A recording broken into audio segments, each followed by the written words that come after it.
Hello, and welcome to the Goldengate podcast with me, Dio Goldengate. And me, McMicken. We're back. Yeah. We actually seem to be getting on a production level. Yeah, that's like twice in the same week. Well, obviously not us. Nudge, nudge, wink, wink. Yeah. McMicken's pregnant. I didn't actually hear that. So, I guess I'll find that out when I'm editing it. What you do realize is just going to get changed into you saying that you wear women's clothing or something. Yeah, why not? Awesome. So yeah, how are you? I'm doing alright. How about yourself? Shit. How? What's making you angry, man? Aliens taking over the world. Oh, no. Again. Again? Yeah, basically, I arrived at Dio's house and we played a good couple hours of this game called Resistance Fall of Man, I believe. Yeah, the entire game is about guys falling over.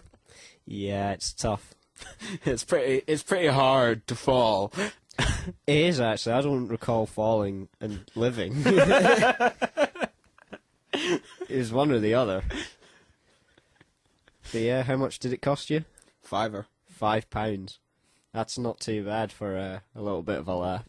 Considering it's a PS3 game and these things are getting sold for 50 quid sometimes. That's true enough, yeah. Plus you do have the best way of dealing with an alien invasion of just smacking them in the face. Yeah, you know a shooting game is good when the melee option is always the best one. Yeah, it's it literally, like, you can be shooting at a guy for a good 2, 3, 4, 5 seconds and Nothing. You punch him in the face twice, he's down for the count. But yeah, so I think that sums up, should you find that you are at the forefront of an alien invasion, you don't bother trying to find a gun, just punch the fucker in the face. Pretty much. In fact, if you see an alien at all, regardless of if they are invading you, make sure you punch them for us. Yeah. Goldengate hates aliens. We have done for years. Well, that ended abruptly. So yeah, we did a little intro a while back, and then we ended on the word content. Well, surprise, surprise, that never surfaced. Let's move on to our content then. Da, da, da, da. Because, funnily enough, we're moving into the winter season now, and that means Snow. Other than the horror of aliens invading, we also have the horror of a new anime season. And snow.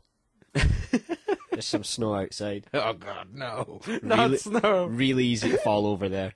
You don't need to play again. Anyway, anime season. Yeah, I found a chart full of it, and I managed to work it down to about 3 titles that I can be bothered to mention. I like how you say managed to as if, like, it was a struggle. Literally, I sat and watched it, and it was just a case of he was counting points on them. It was like, no, and no, no. My point system based of, is it set in a high school? Are they a student? Do they have an already completely normal life that is about to be abruptly interrupted? But, the first show of the season is Hayoru Nyaurani, and surprisingly, it's not just because of it being an anime show that is completely unpronounceable, but it's also because it's based off Lovecraft. So apparently we're going to be able to see Cthulhu in an anime. I've already seen Cthulhu in South Park. He's getting around. Oh, he's a little slag these days. You could summon him in Scribble Knots as well. I used to like that. I'm now kicking myself because I realised I've already seen Cthulhu in an anime. Which one? Christ, I can't remember the title. Oh, wait. Asobi Ikuyo. He's there for a couple of seconds while she's walking along under the sea. Or is it another one? I don't know. Who knows? No doubt someone will call you up on it. Probably. If you've seen Cthulhu in an anime, whether it's that one or not, phone us. Yeah. Have you seen Cthulhu? Because we'd really like to punch him out. What we should do is just stick up, you know how you get like, oh, I've lost my dog posters? Stick up, I've lost my Cthulhu. See if anyone phones it. Yeah. I'll actually do that. Knowing Scotland, someone would just phone up and say, no. Helpful bunch. But yeah, mostly the season's just going to be good for sequels, I think. Yeah, you were saying that.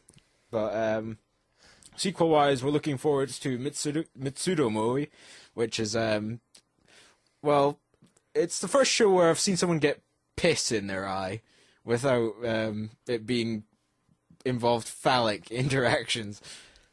Nice. So yeah, it's quite funny. That's fair enough. Was that literally the whole season? No, that was just one instance. And also, we're looking forward to the anime release of Beelzebub, which is about delinquents, so it must be good. And also, the manga was okay. It's a general rule of thumb, innit? Yeah.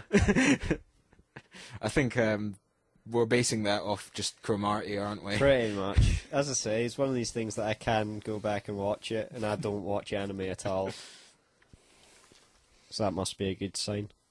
And I think that'll do me for talking about this season. So, if anything else comes out that's good, well, what are we going to do about that? As usual, there is a lot to do with students. I don't know about students. Do you like students, Scott? Well, I used to be one of... We both used to be students. But now we're not, so... But now we've grown up. Well, basically my ire has been raised. If anyone's been paying... In Britain, at least, has been paying attention to anything, they'll know that they're wanting to increase student fees, or in Scotland, bring them back. Because in Scotland, you don't actually pay them. Oh, they're actually wanting to bring it back here. Yeah, I mean, it was taken... I think it was the year 2000, they abolished them. And then they've been talking about it since 2009, bringing them back, which I don't understand why people are just getting angry now. Just how stupid they are. Yeah, basically, there's this big protest yesterday where, like, some of our friends were involved. I saw on Facebook that they were being gimps. And basically, it's just a pain in the arse, because to me, like, say a workforce strikes. Yeah. And that's losing money for the company. Yeah, that... So the company needs to get them back. What happens when a student strikes? Fuck off. Exactly, nothing. They've proved nothing with that. So that's one strike against them.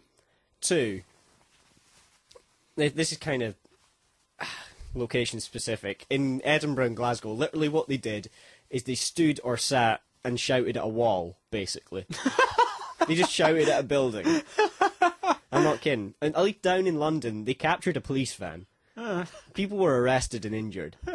I'm okay with that. But in Scotland, we just sat and shouted at walls. Bollocks.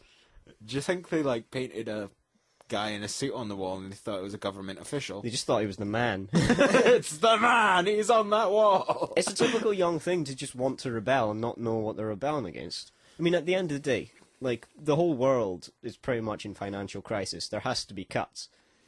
I work for the NHS. I'm pretty much going to lose my job because of this. So this is why it's annoyed me so much that these pricks have complained about it. Because at the end of the day, down south they pay fees, like tuition fees. In Scotland they don't, so that's a liberty. So to have that taken away, it wasn't there originally. So fuck them, in my opinion. I've got something else. Oh yeah, the fact that students do fuck all anyway. So basically the student strike was they refused to study. I don't have to make jokes about it.